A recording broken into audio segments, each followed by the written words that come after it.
জাবালে নূর পবিত্র কাবা শরীফ থেকে মাত্র 2 মাইল দূরে অবস্থিত।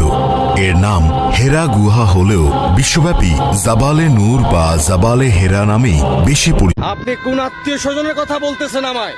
যে আত্মীয় স্বজন বিপদে পড়লে পাশে থাকে না, যে আত্মীয় স্বজন একটা জিনিস দরকার পড়লে দিতে চায় না, যে আত্মীয় স্বজনের কাছে টাকার জন্য গেলে সে টাকা দিতে চায়। শত ব্যথা শত আঘাত আমি কান্না করি নাই, কিন্তু তোমার অভাবে আমি অবুঝ শিশুর মতো কান্না করছি।